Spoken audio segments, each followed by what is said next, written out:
Bismillahirrahmanirrahim. Assalamualaikum warahmatullahi wabarakatuh. Alhamdulillahilladzi faddala al-jumu'ata lil mu'minin fa amarna bis salati fiha wa ja'alana minadh dhakirin. Wassalatu wassalamu ala rasulillahilladzi ursila rahmatan lil alamin nabiyyina wa sayyidina Muhammadin wa ala alihi wa sahbihi wa dhurriyyatihi wa ummatihi ila yaumiddin wa ba'd. Saudara-saudariku dimanapun Anda berada, semoga rahmat Allah senantiasa mengiringi seluruh aktivitas kita yang membimbing kita untuk mengkreasikan seluruh kegiatan perilaku kita bernilai mulia dan baik di sisi Allah Subhanahu wa taala. Alhamdulillah, hari ini Jumat tanggal 2 Jumadal Akhirah tahun 1445 Hijrah bertepatan dengan 15 Desember 2023 Masehi. Kita masih diberikan kesempatan untuk beraktivitas, dan di balik seluruh aktivitas itu tentu kita menginginkan semuanya bernilai baik atau disebut juga dengan amal saleh, sehingga value-nya bisa dikonversi menjadi pahala yang memberatkan timbangan kebaikan kita di akhirat, sehingga berpeluang besar mendapatkan rahmat Allah dan surganya. Di saat yang sama, setiap Jumat kita selain juga diminta untuk berbahagia, gembira, karena ini adalah hari Id, hari raya kita pekanan, juga Sayyidul Ayyam, penghulu di antara sekian hari. Saat yang bersamaan kita juga diminta untuk meningkatkan syukur kepada Allah dengan mengevaluasi seluruh agenda-agenda kegiatan pekanan kita. Demikianlah karakter seorang muslim. Jika ia dalam suasana bahagia pun, ia tidak lupa mengarahkan semua aspek kebahagiaannya untuk mensyukuri pada sang pemberi, yaitu Allah Subhanahu wa ta'ala. Dalam konteks demikian, Allah Subhanahu wa ta'ala melalui Rasulullah SAW mengajarkan kepada kita umat Islam.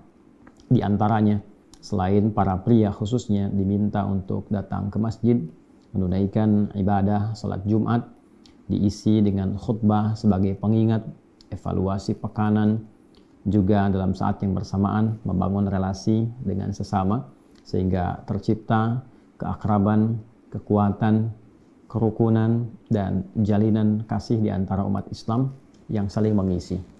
Dalam momen itulah kemudian kita diperkenankan oleh Allah Subhanahu wa taala melalui petunjuk Rasulullah SAW untuk meningkatkan doa kita kepada Allah Subhanahu wa taala. Yang menarik, ada keterangan di dalam satu riwayat di kitab Sahih Al-Bukhari yang didokumentasikan oleh Al-Imam Al-Bukhari, Muhammad bin Ismail Al-Bukhari, di nomor hadis 839. Dalam hadis itu yang tersambung riwayatnya kepada sahabat Abu Hurairah radhiyallahu taala anhu, dan mendapati ini dari Nabi sallallahu alaihi wasallam kala beliau disampaikan dzakara yaumal jumu'ati. Beliau satu kali mengingatkan, menyebutkan tentang keutamaan hari Jumat. Faqala, lantas beliau bersabda, wa kama qala fihi sa'atun. Di hari Jumat itu terdapat sekejap waktu. La yuwafiquha abdun muslim. Tidaklah seorang hamba muslim mendapati waktu itu. Wa yas'alullaha ta'ala syai'a. Kemudian ketika ia mendapati waktu itu, lantas ia mengisinya dengan memohon, meminta, berdoa kepada Allah Subhanahu wa taala akan satu hal. Illa a'tahu iyyaha. Kecuali Allah akan langsung mengabulkan apa yang ia pintakan itu. Wa asyara biyadihi wa yuqalliluha. Maka Nabi SAW memberikan isyarat tentang singkatnya waktu itu, tipisnya waktu itu, dengan bagian tangannya atau mungkin juga bagian jemarinya yang menunjukkan makna singkat dan sangat padat atau sedikit waktunya. Rawahul Bukhari, hadis ini sahih, diriwayatkan oleh Al-Imam Al-Bukhari. Teman-teman sekalian, ada beberapa pelajaran dalam informasi yang disampaikan oleh sahabat Abu Hurairah, di antara orang terdekat Nabi SAW yang konsisten membersamai Nabi, khususnya di penghujung usia Nabi SAW, karena beliau masuk Islam di tahun ke-7 Hijrah dan kurang lebih mendampingi Nabi sampai 3 tahun fase menjelang wafatnya Nabi SAW.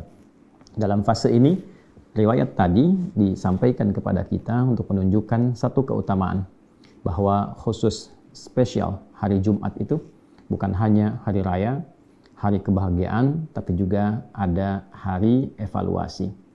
Hari untuk melihat kembali, flashback selama ke belakang. Apa yang kurang, apa yang belum bisa dioptimalkan, yang terkait dengan ibadah-ibadah ritual sebagai prospek akhirat kita, tentang sholat kita, apakah sudah berjamaah atau belum, tentang bacaan Al-Quran, tentang interaksi kita dengan amal soleh yang lain, tahajudnya, rawatibnya, dan sebagainya. Saat yang bersamaan, kita juga punya pesan-pesan yang terkait dengan ibadah sosial, hubungan dengan orang tua, hubungan dalam interkeluarga, hubungan dengan tetangga, dengan kerabat, dan sebagainya. Dan aspek-aspek yang lainnya. Di seluruh aspek kehidupan ini yang kita jalani di dunia, tentu ada capaian-capaian kita harapkan. Tentu ada solusi yang ingin kita dapati. Tentu ada persoalan yang ingin kita tuntaskan. Nah, dalam evaluasi pekanan itu, Allah Subhanahu wa Ta'ala memberikan kesempatan, khususnya kesempatan spesifik pekanan. Jadi ada kesempatan harian yang dibagi 2 lagi, bahkan ada yang siang, ada yang malam, bahkan ada yang setiap waktu dengan kondisi dan tempat tertentu. Ini pekanan untuk evaluasi dalam sepekan. Maka Nabi menyampaikan informasi spesial untuk hari Jumat. Allah hadirkan satu kejap waktu. Waktu yang sangat singkat di hari Jumat ini, yang bila seorang muslim memanfaatkan waktu singkat ini untuk berdoa, maka apapun yang ia minta sepanjang menjadi kebutuhannya dan maslahat untuknya dunia akhirat, seketika akan dikabulkan.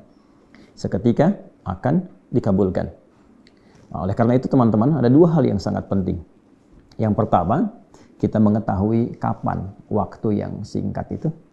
Maka sebagian ulama satu spesifik menafsirkan itu adalah waktu saat sholat Jumat, kala setiap keluarga mengirimkan perwakilannya, khususnya yang laki-laki, untuk hadir dalam kesempatan Jumat, khusus perpindahan antara khutbah pertama dan yang kedua dalam duduk singkat itu, itulah waktu sekejap, waktu singkat yang dimaksudkan.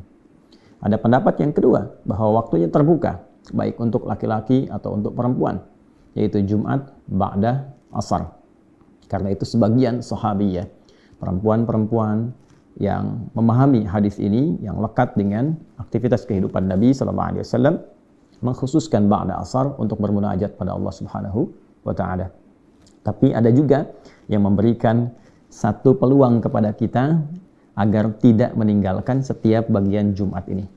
Ada yang mengatakan sejak berganti maghrib masuk Jumat sampai ke maghrib lagi, manfaatkan peluangnya untuk berdoa.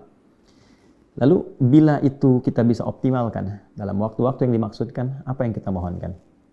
Hadis ini tidak memberikan spesifik doa, karena memang evaluasi pekanan bisa jadi memiliki satu keadaan yang beragam dari satu hamba kepada yang lainnya.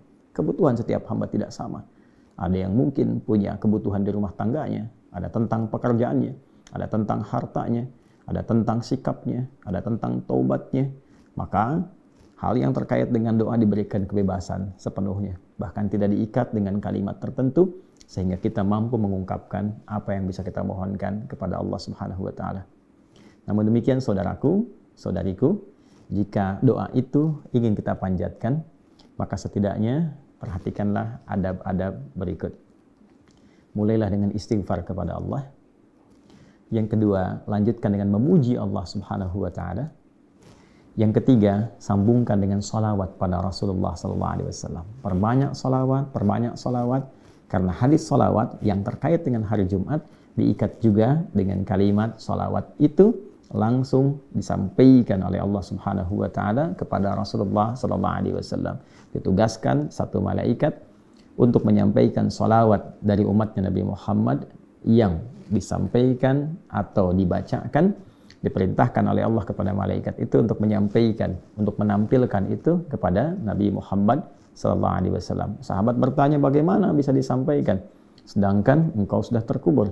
Maka Nabi tegas menyampaikan bahwa Allah mengharamkan bagi tanah untuk memakan, untuk bisa menghabiskan jasad seluruh para nabi. Maka mereka diberikan oleh Allah Subhanahu wa taala kehidupan istimewa, kehidupan tertentu di alam kuburnya. Dan yang lebih istimewa adalah dengan keyakinan kita sebagai muslim tentunya, yang lebih istimewa Nabi Muhammad sallallahu alaihi wasallam selalu mendapatkan tampilan-tampilan salawat yang dibacakan oleh umatnya melalui satu malaikat yang diperintahkan oleh Allah Subhanahu wa taala. Maka istighfar, hamdalah, puji Allah Subhanahu wa taala, salawat pada Rasulullah, kemudian baru isi dengan doa. Baru isi dengan doa. Ada spesifik satu hadis yang menyampaikan kalimat dengan diksi yang jelas. Qaimun yusalli. Ya, ada doa yang bisa dibacakan saat hamba itu qaimun yusalli, dalam keadaan dia sedang menunaikan salat. Ya, ada banyak ragam tafsiran, ada yang menafsirkan atau menakwilkan dalam konteks ini bahwa qaimun yusalli itu maksudnya konsisten untuk berdoa. Tapi kalau kita ambil lafadznya dan kita lihat atau bandingkan dengan lafadz-lafadz yang ada di Al-Qur'an, seperti lafadznya Nabi Zakaria ketika bermohon kepada Allah, qaimun yusalli fil mihrab, di surah Ali Imran ayat 39 itu, maka bisa dipahami bahwa sholat yang dimaksudkan adalah sholat secara ritual. Bukankah sholat juga isinya adalah doa? Maka boleh kita lakukan malam Jumatnya kita sholat mengisi waktunya. Dalam sholat itu saat sujud perbanyak doa. Bukankah pesan Nabi, ya, dalam keadaan sujud itu inna ma aqrabal abdu min rabbihi wa huwa sajidun. Tidak ada keadaan terdekat antara hamba dengan Rabbnya kecuali saat sujud. Fa'aktsir doa, maka perbanyak doa. Khusus untuk Jumat, saat malam sholat perbanyak doa dalam sujudnya. Saat duhanya perbanyak doa. Saat menunggu khatib naik ke atas mimbar intidhar perbanyak doa. Maka demikianlah jika kita mampu bisa isi dalam semua teknis tadi di hari Jumat, hari ini kita optimalkan saling mendoakan. Dan jangan soleh sendirian. Doa untuk diri kita, untuk orang tua, untuk keluarga, untuk kerabat, untuk tetangga, untuk masyarakat, untuk bangsa, untuk negara kita, untuk kedamaian dunia ini, dan khususnya untuk Palestina. Semoga Allah Subhanahu wa taala memberikan kedamaian pada kita, merahmati kita, memberikan kemampuan pada kita untuk memanfaatkan hari Jumat ini guna mengevaluasi diri dan meningkatkan takwa serta doa kita kepada Allah Subhanahu wa taala. Adi hidayat, semoga bermanfaat. Allahumma taqabbal minna innaka antas sami'ul alim wa tub 'alaina innaka antat tawwabur rahim. Allahumma kfina bihalalika an haramik wa aghnina bi ta'atika an ma'siyatik wa bi fadlika an man siwak. Wa sallallahu ala sayyidina Muhammad wa ala alihi wa sahbihi ajma'in. Wa akhiru da'wana subhanakallahumma wa bihamdika asyhadu an la ilaha illa anta nastaghfiruka wa natubu ilaik. Walhamdulillahi rabbil alamin. Wassalamu alaikum warahmatullahi wabarakatuh.